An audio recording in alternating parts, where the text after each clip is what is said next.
பரிசுத்த நாமம் மகிமைப்படுவதாக. ஆண்டவர் கடந்த 26 நாட்கள் ஆண்டவர் நம்மை பாதுகாத்து இந்த 27வது நாளையும் கர்த்தர் கிருபை தந்தார். ஆண்டவர் இந்த மாதம் முழுவதும், இந்த செப்டம்பர் மாதம் முழுவதும் அழகாய் அற்புதமாய் எவ்வளவாய் ஆண்டவர் பாதுகாத்து வழிநடத்தி தேவைகளை சந்தித்து கூட இருந்து இந்த மாதத்தில் 27 நாட்கள் ஆண்டவர் கொண்டு வந்திருக்கிறார் என்று சொன்னால், இந்த மாதத்தில் கடைசி மாதம் மட்டும் ஆண்டவர் கொண்டு வந்த கிருபையை நினைத்து நான் கர்த்தரை துதிக்கிறேன், கர்த்தரை மகிமைப்படுத்துகிறேன். அதே போல் எனக்கு அருமையான கர்த்தருடைய பிள்ளைகளே, ஆண்டுடைய வார்த்தையை பிள்ளைகளோடு கூட பேசணுமே, பகிர்ந்து கொள்ளணுமே என்று சொல்லி ஆண்டுடைய சமூகத்தில் இருக்கும் பொழுது ஆண்டவர் என்னுடைய நினைவுக்கு கொண்டு வந்த ஒரு வேத பகுதி ஏசாயா தீர்க்கதரிசன புத்தகம் 41ஆம் அதிகாரம் வசனம் 17 திருப்பிக் கொள்ள உங்களை அன்பாய் கேட்கிறேன். சிறுமையும் எளிமையுமானவர்கள் தண்ணீரை தேடி அதை கிடையாமல் அவர்கள் நாவு தாகத்தால் வருடும் போது கர்த்தராகிய நான் அவர்களுக்கு செவி கொடுத்து இஸ்ரவேலின் தேவனாகிய நான் அவர்களை கைவிடாதிருப்பேன். வானத்தை பூமியையும் உண்டாக்கின சர்வ வல்லமையுள்ள தெய்வமே, இந்த வார்த்தையை கர்த்தர் அபிஷேகித்து தாரும். இந்த காணொளி மூலமா எங்கெல்லாம் உட்கார்ந்து ஆண்டுடைய வார்த்தையை கவனிக்கிறார்களோ, கேட்கிறார்களோ, ஆண்டவர் அவருடைய இருதயங்களில் திட்டமும் தெளிவும் தீர்க்கமுமாய் நீர் பேசுங்க ஆண்டவரே. எங்களை மறைத்துக் கொண்டு உடைய பிள்ளைகளின் ஆசீர்வாதமாய் என் நாவாயிருந்து நீர் பேசுகிறதற்காக நன்றி செலுத்துகிறோம். இயேசு கிறிஸ்துவின் நாமத்தில் வேண்டி கேட்கிறோம் எங்கள் நல்ல பிதாவே, ஆமென் சொல்லலாமா? ஆமென். இங்கே ஏசாயா தீர்க்கன் மூலமாய் ஆண்டவர் தம்முடைய வார்த்தையை உரைக்கிறார். 41ஆம் அதிகாரம் என்று சொன்னாலே அல்லேலூயா, கொஞ்சம் தீர்க்கதரிசன வார்த்தை மாத்திரமல்ல, வாக்குத்தத்தம் அல்லேலூயா நிறைந்த அல்லேலூயா வசனமும் வாக்குத்தத்தங்களும் அங்கே என்ன செய்யப்படுகிறது இருக்கிறது. இந்த வசனம் கூட ஆண்டவர் நமக்கு கொடுக்கிற ஒரு வாக்குத்தத்தங்கள் தான். ஆண்டவர் நம்மளோடு கூட பேசுகிற வார்த்தை என்ன என்று சொன்னால், சிறுமையும் எளிமையுமானவர்கள் தண்ணீரை தேடி அது கிடையாமல் அவர்கள் நாவு தாகத்தால் தள்ளும் பொழுது கர்த்தராகிய நான் அவர்களுக்கு செவி கொடுத்து இஸ்ரவேலின் தேவனாயிருக்கிற நான் அவர்களை கைவிடாதிருப்பேன். ஆண்டவர் இந்த மாதத்திலும் கூட ஆண்டவருடைய கரத்தை பிடித்து சொல்கிற ஒரு வார்த்தை என்னவென்றால், உங்களை நான் கைவிடாதிருப்பேன், உங்களோடு கூட நான் இருப்பேன். ஆமென். உலகத்தின் முடிவு பரிந்தும் சதா நாட்களிலும் நான் உங்களோடு கூட இருக்கிறேன் என்று வாக்கு பண்ணின தேவன் நாம் ஆராதிக்கிற நம் ஆண்டவராய் இருக்கிறேன் இயேசு கிறிஸ்து அவர் அல்லவா? அவர் தான் நம்மளை பார்த்து சொல்லுகிறார், அல்லேலூயா, உங்களை கைவிடாதிருப்பேன். அதில் இவ்வாறு எழுதப்பட்டிருக்கிறது, சிறுமையும் எளிமையுமானவர்கள் என்று சொல்லப்பட்டிருக்கிறது. இந்த பிரசங்கத்துக்கு தலைப்பே என்ன தலைப்பு என்று சொன்னால், சிறுமையும் எளிமையுமானவர்கள். நான் உங்களை பார்த்து கேட்கிற கேள்வி என்ன என்று சொன்னால், சிறுமையும் எளிமையுமானவர்கள் யார்? சிறுமையின் எளிமையுமானவர்கள் என்று சொன்னால் புவர் பீப்புள், அவர்களா? அல்லேலூயா, பணம் இல்லாதவர்கள், தரித்திரர்கள், ஏழைகள், அல்லேலூயா, இவர்கள் தான் சிறுமையும் எளிமையுமானவர்களா? அல்லேலூயா, நம்முடைய சிந்தையெல்லாம் அப்படிதான் போகும். இவர்கள் தான் சிறுமையும் எளிமையுமானவர்கள் அப்படி என்ன செய்வார்கள் சொல்வார்கள். மத்தேயு எழுதின சுவிசேஷ புத்தகம் 5ஆம் அதிகாரத்தை நீங்கள் திருப்பிக் கொள்வீர்கள் என்று சொன்னால், அங்கு ஆண்டவர் அழகாய் சொல்லுகிறார் 3வது வசனத்தில், ஆவியில் எளிமை உள்ளவர்கள் பாக்கியவான்கள், பரலோக ராஜ்யம் அவர்களுடைய. ஆமென். ஆவியில் எளிமை உள்ளவர்கள். இன்றைக்கு நம்முடைய ஆவியில கூட அந்த எளிமையை அல்லேலூயா ஆண்டவர் எதிர்பார்க்கிறார். இவர்கள் அதை யார் என்று சொன்னால், இவர்கள் தான் தேவனை அதை தரிசிக்கிறவர்கள், இவர்கள் தான் பரலோக ராஜ்யம் அவர்களுடையது என்று செய்யப்பட்டிருக்கிறது, சொல்லப்பட்டிருக்கிறது.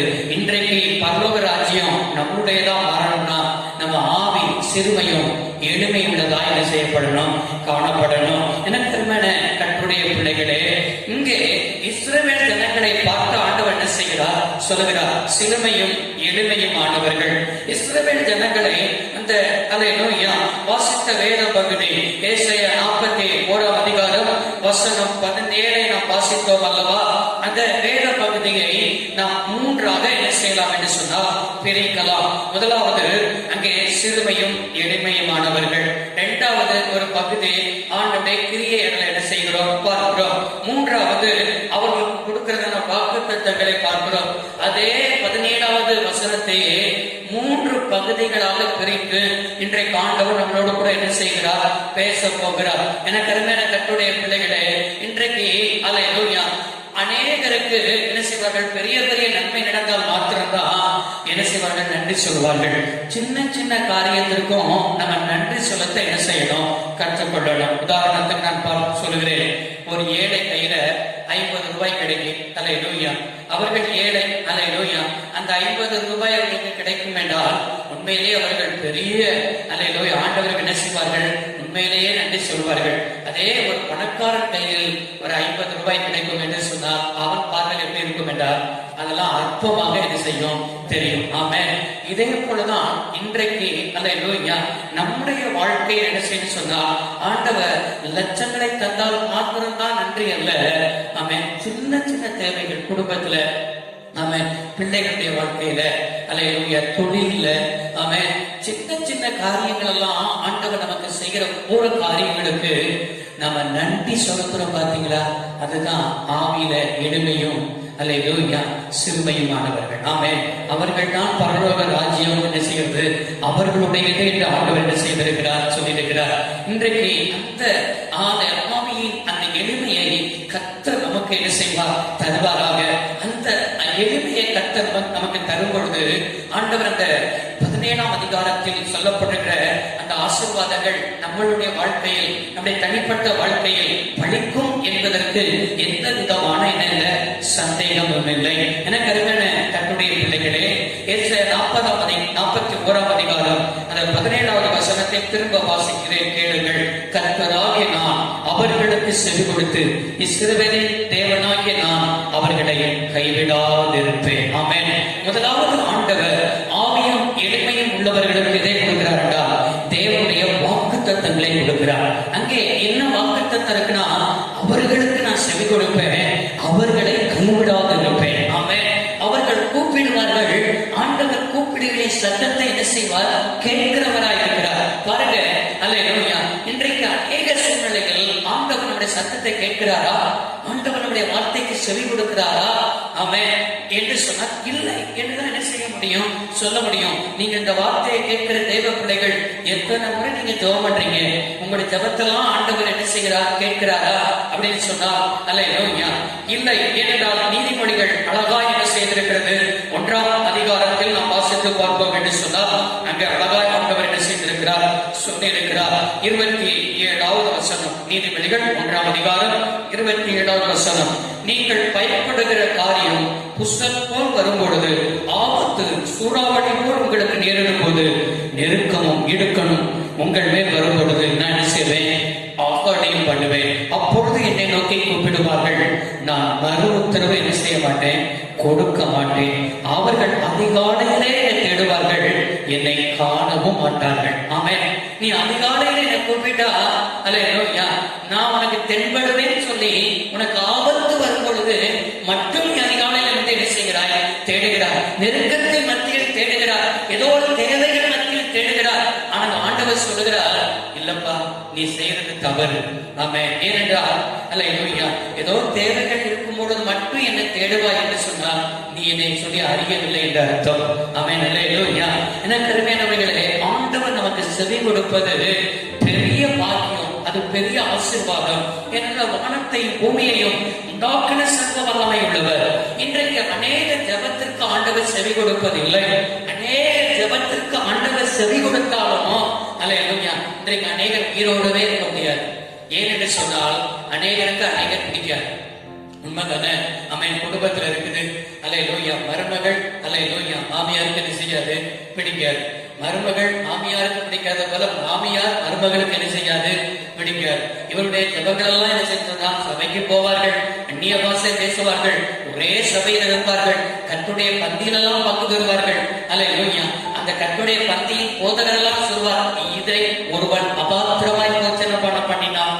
அல்லேலூயா நீங்கள் என்ன செய்வீர்கள், பலவீனமாவீர்கள், வியாதி உள்ளவர்களாயிருப்பீர்கள், சிலர் இன்றையும் என்ன செய்வார்கள், அடைவார்கள். இப்படியெல்லாம் தன்னுடைய பந்தியில் போதகர் சொன்னாலும் கூட என்ன செய்ய மாட்டார்கள் என்று சொன்னால், கேட்கும் பொழுதுதான் குற்ற மனசாட்சி வரலாம், குற்ற குற்ற மனசாட்சி இல்லாமல் இருக்கலாம். ஆனால் வீட்டுக்கு போனா அல்லேலூயா வளர்க்கும் போது அல்லேலூயா குடும்பம் இப்படியாக குடும்பத்துக்குள் என்ன செய்ய சொன்னால் ஒருவரை என்ன செய்வதில்லை, நேசிப்பதில்லை, விட்டுக் கொடுப்பதில்லை.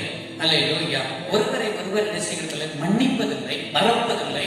அவர்களுக்குள்ளே கசப்புணர்வு, அவர்களுக்குள் என்ன செய்ய சொன்னால் ஒருவருக்காக ஒருவர் மன்னித்து என்ன செய்வதில்லை, ஜெபிப்பதில்லை.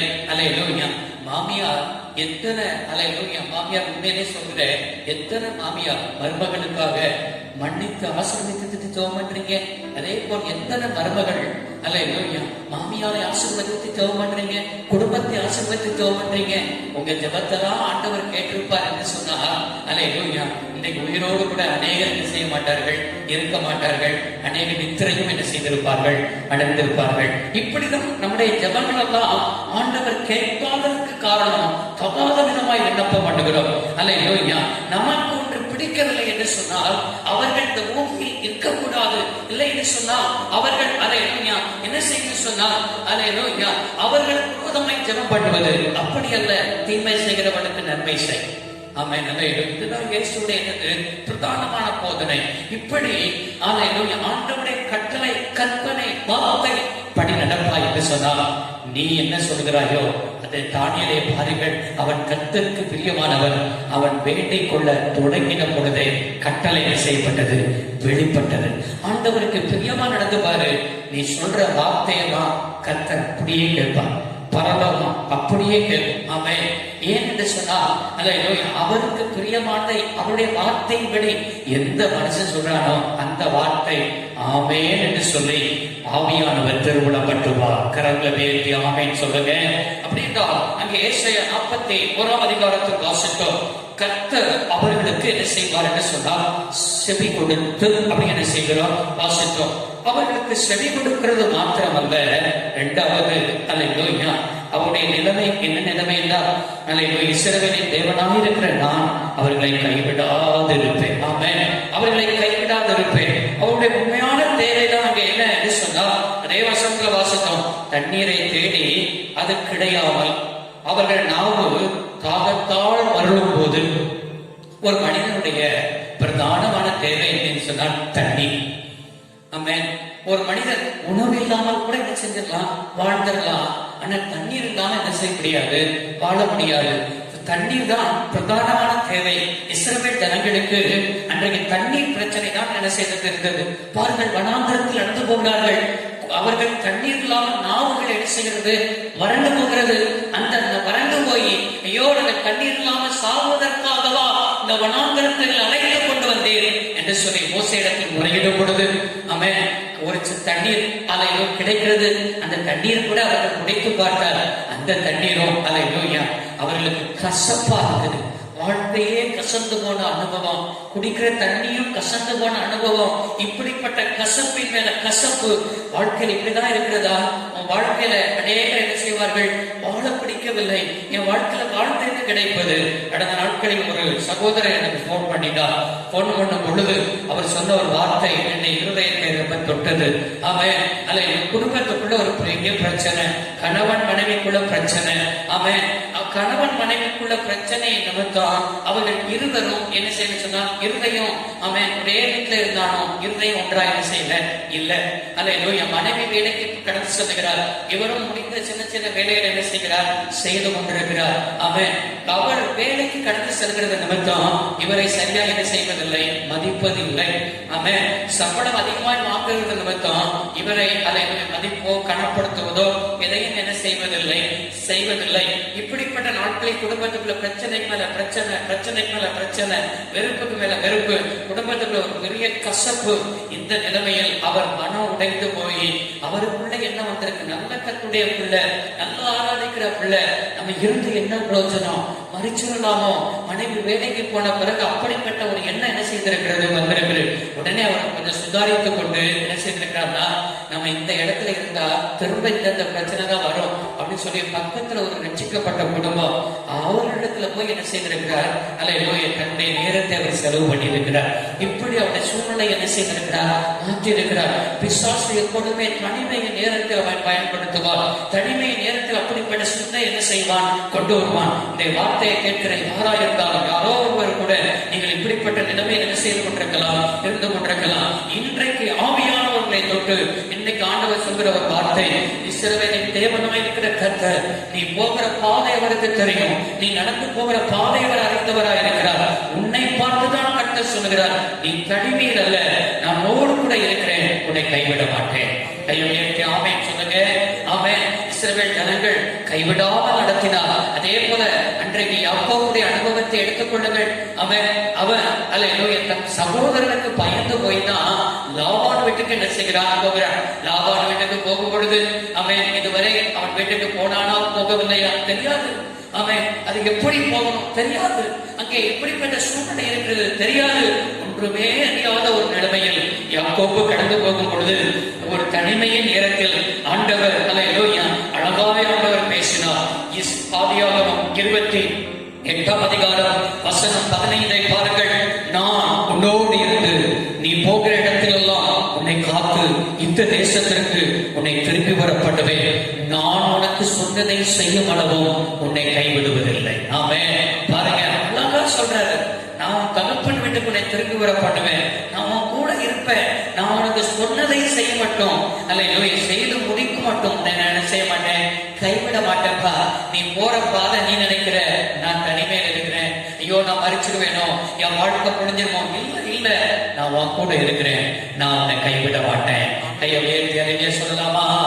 கூடிய பாதையில அல்லேலூயா ஆத்துமாக்களே இல்லையே, அல்ல தனிமையின் நேரத்தில் தான் அதிகமாக உணர்றீங்களா? இல்ல, அவர் சொன்னதை செய்து முடிக்க மட்டும் உங்க வாழ்க்கையில் அவர் கைவிட மாட்டார் என்பதை விசுவாசியுங்கள். சொன்னதை செய்கிற தகப்பனை நாம் ஆராதிக்கிறோம். கையை உயர்த்தி அறிஞ சொல்லலாமா? யோசுவாவுடைய வாழ்க்கையின் அனுபவத்தில் மோசே சொல்லுகிறார். அந்த வார்த்தையை தொட்ட ஒரு வார்த்தை, உபாகமத்தின் புஸ்தகம். மோசே மரிக்கும் பொழுது அவன் கீழ் மோசையின் உடன் ஊழியனாய் இருந்தவன் யோசுவா. யோசுவாவுக்கு அவர் அனுபவத்தை சொல்லிக் கொடுக்கிறார். உபாகமத்தின் புஸ்தகம் 31ஆம் அதிகாரத்தை நீங்கள் திருப்பிக் கொள்வீர்கள் என்று சொன்னார். அங்கே 2வது வசனம், உபாகமம் 31 வசனம் 2. இன்று நான் 120 வயது உள்ளவன், இனி நான் போக்குவரத்துமாய் இருக்கக்கூடாது, இந்த யோர்தானை நீ கடந்து போவது இல்லை என்று கர்த்தர் என்னோடு சொல்லியிருக்கிறார். உனக்கு 120 வயசாயிடுச்சுப்பா, இனிமே உன் வாழ்க்கையை முடிக்க போற, இந்த உலகத்தின் ஓட்டத்தை முடிக்க போற, இந்த யோர்தானை கடந்து நீ என்ன செய்ய மாட்டேன், போக மாட்டேன் அப்படின்னு சொல்லி மோசேக்கு ஆண்டவர் சொல்லிட்டு, உன் தேவனாய் இருக்கிற கர்த்தர் தாமே உனக்கு முன்னாய் கடந்து போவார், அவரே உனக்கு முன்னின்று அந்த தேசத்தை அழிப்பார், நீ அவர்கள் தேசத்தை சுதந்திரிப்பாய், கர்த்தர் உனக்கு சொன்னபடியே யோசுவா உனக்கு முன்பாக என்ன செய்வான், கடந்து போவான். நீ போமாட்ட, உன் உடன் ஊழியனாக இருக்கிற யோசுவா இந்த யோர்தானை என்ன செய்வான், கடந்து போவான்னு சொல்லி ஆண்டவர் மோசே மறிக்கிறதுக்கு முன்பாக மோசேக்கு என்ன செஞ்சுட்டாரு, சொல்லிட்டு நீ யோசுவாவுக்கு சொல்லிக் கொடுக்கணும். ஏனென்று சொன்னா யோசுவா உடன் ஊழியனாய் இருக்கிறான். அவன் கொஞ்சம் என்ன செய்ய, அந்த ஜனங்களை பார்த்து கொஞ்சம் அவனுக்குள்ள பயம் காணப்படுகிறது. உன்னுடைய வார்த்தைக்கு கீழ்ப்படியாத ஜனங்கள் எப்படி எனக்கு கீழ்ப்படிவார்களோ, எனக்கு எதிர்த்து நிற்பார்களோ என்று சொல்லி அவனுக்குள்ள பல எண்ணங்கள், பல கேள்விகள் அவனுக்கு உதயமாக இருக்கிறது. அதனால் நீ யோசுவாட்ட சொல்லுப்பா அப்படி சொல்லி யோசுவாட்ட மோசே அழகாய் சொல்லிக் கொடுக்கிறார். உபாகமம் 31 வசனம் 8. கர்த்ததாமே உனக்கு முன்பாய் போகிறவர், அவர் உன்னோடு இருப்பார், அவர் உன்னை விட்டு விலகுவதில்லை, உன்னை கைவிடுவதில்லை, நீ பயப்படவும் கலங்கவும் வேண்டாம். கை உயர்த்தி ஆமென் சொல்லலாமா? அவன் சொல்றாரு, உனக்கு நீ பயப்படாத, நீ கலங்காத, அவன் உன்னோடும் தேவனாயிருக்கிற கர்த்தர் உன்னோடு கூட என்ன செய்வார், இருப்பார். அது மாத்திரமல்ல, அவர் உன்னை விட்டு விலகுவதில்லை, அவர் உன்னை என்ன செய்வதில்லை, கைவிடுவதில்லை. நீ இஸ்ரவேல் ஜனங்களை நடத்தணும், கலங்காத, பயப்படாத, சத்துருக்களை கண்டு கலங்காத, எதையும் கலங்காத, உன் தேவனோடு கூட இருக்கிறார், அவர் உன்னை கைவிட மாட்டார். இதுதாங்க வாக்கு தத்துவம். இந்த வாக்கு தத்தங்களை தந்து கர்த்தர் என்ன செய்வார், இன்றைக்கு ஆசீர்வதிக்கிறார். இரண்டாவது, அங்கே சிறுமையும் எளிமையுமானவர்களுக்கு ஆண்டவர் அல்லேலூயா கொடுக்கிற ஆசீர்வாதம் தான் என்ன அப்படின்னு சொன்னார். அதே 17ஆம் வசனம், சிறுமையும் எளிமையுமானவர்கள் அங்கே என்ன செய்வார்கள், தண்ணீரை தேடி அதை கிடையாமல் அவர்கள் நாவு தாகத்தால் வருளும் பொழுது அப்பொழுது கர்த்தராகிய நான் அவர்கள் அவர்களுக்கு செவி கொடுத்து இப்படி செய்கிறார் சொல்லுகிறார். ஆமென். செவி கொடுத்து இஸ்ரவேலின் தேவனாய் இருக்கிற கர்த்தர் அவர்களை கைவிடாது இருப்பேன், அது மாத்திரமல்ல கைவிடாது இருப்பேன். அவருடைய தேவை தண்ணீரின் தேவை, தண்ணீரின் சூழ்நிலை. அதுக்கு அடுத்த வசனத்தை பாருங்க, 18வது வசனம். உயர்ந்த மேடுகளில் ஆறுகளையும் பள்ளத்தாக்கின் நடுவே ஊற்றுகளை திறந்து வனாந்தரத்தை தண்ணீர் தடாகமும் அதாவது வறண்ட பூமியை நீர் கேணியுமாயாக்கி இஸ்ரவேல் ஜனங்களுக்கு, எப்பா நீ உன் தண்ணீருக்கு தானே நீ தேவை, சின்ன அல்லேலூயா குடிக்கிறதுக்கு தானே நீ என்ன செய்யற, அல்லேலூயா தண்ணீருக்கு தான் பிரச்சனை. ஆண்டவர் என்ன செய்வாராம், உயர்ந்த மேடுகளில் ஆறுகளையும். ஆறு எங்க ஓடும் அப்படின்னு சொன்னா அல்லேலூயா நம்ம சபை பூமியில ஓடலாம், அல்ல பள்ளத்தாக்குல ஓடலாம். ஆனா நம்முடைய மூளைக்கெல்லாம் ஆண்டவர் அப்பாற்பட்டு உயர்ந்த மேடைகளில் ஆறுகளை கொண்டு வருகிறார். அது மாற்றமல்ல, அவர்களுக்கு ஊற்றுகளை திறக்கிறார், வனாந்தரத்தை தண்ணீர் தடாகமாக என்ன செய்கிறார், மாற்றுகிறார். வறண்ட பூமியிலே நீர்க்கேணிகளை என்ன செய்கிறார், உண்டாக்குகிறார். அது மாத்திரமல்ல, 19ல வனாந்தரத்திலே கேதுரு மரங்களையும் சித்தி மரங்களையும், அது மாத்திரமல்ல மிருக செடிகளையும், அவாந்தர வழியிலே தேவதார விருட்சங்களையும், பாய்மர விருட்சங்களையும், புன்னை மரங்களையும் அவர்களுக்கு என்ன செய்கிறாராம், உண்டு பண்ணுகிறாராம். இதெல்லாம் எதை பார்க்கிறோம்னா தேவனுடைய செயல், அல்லனா தேவனுடைய செழிப்பு. தம்முடைய பிள்ளைகளை ஆண்டவர் எப்பொழுதுமே என்ன செய்கிறார்னா, தம்முடைய பிள்ளைகளுக்காக அவர் செயல்படுகிறவராய் இருக்கிறார். தம்முடைய பிள்ளைகளுக்கு செழிப்பையும் வாக்குப்படுகிறவராய் இருக்கிறார். ஆமென் சொல்லலாமா? வசனம் சொல்லியிருக்கிறது, கர்த்தரை நம்புகிறவனோ என்ன செய்வான், செழிப்பான். இதுதான் வசனத்தின் பாடம். நீங்கள் ஒரு நாள் புறஜாதிகள் மத்தியில் சாபமாய் இருந்தது போல இன்றைக்கு ஆசீர்வாதமாய் இருக்கும்படியாக தான் கர்த்தர் உங்களை என்ன செய்தார், தெரிந்து கொண்டார் என்பதை என்ன செய்யாதீர்கள், மறந்து போகாதீர்கள். ஆண்டவர் அன்றைக்கு கிரியை செய்தது போல இன்றைக்கும் கலாத்தியர் எழுதின நிருபத்தில் நம்ம என்ன செய்கிறோம், அளவாய் வாசிக்கிறோம். என்னோடு கூட கலாத்தியர் எழுதின நிருபம் நீங்கள் திருப்பிக் கொள்ளுங்கள். 5ஆம் அதிகாரத்தை என்ன செய்வீர்கள், திருப்புவீர்கள் என்று சொன்னார். 4ஆம் அதிகாரத்தை திருப்புவீர்கள் என்று சொன்னால் வசனம் சொல்லியிருக்கிறது.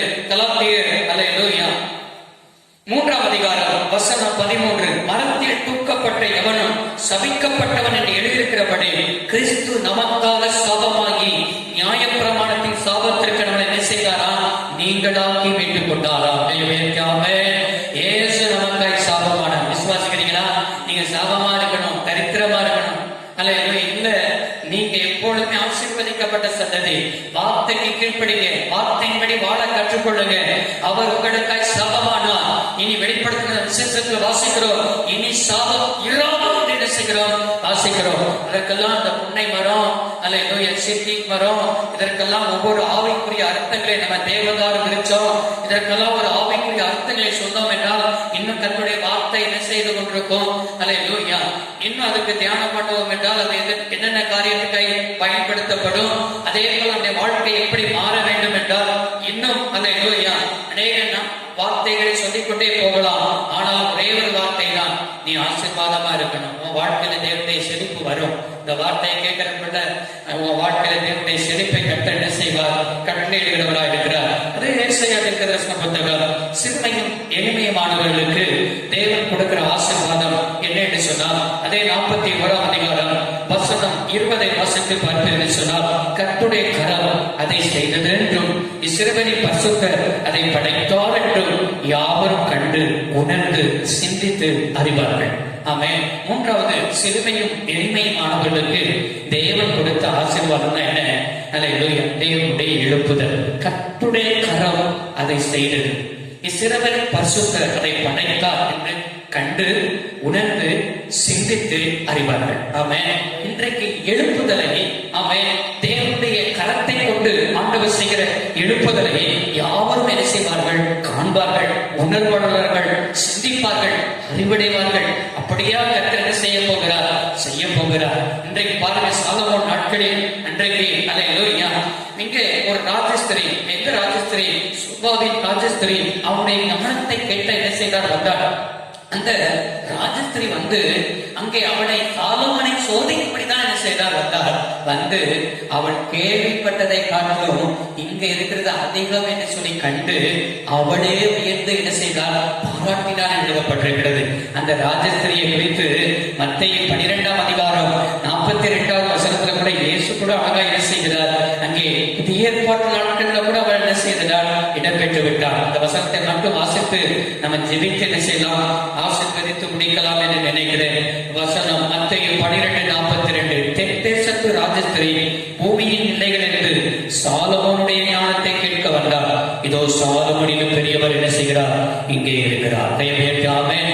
புதிய ஏற்பாட்டு நாட்கள்ல கூட அந்த பெண்மணியின் பேர் என்ன செய்யப்பட்டிருக்கிறது, எழுதப்பட்டிருக்கிறது.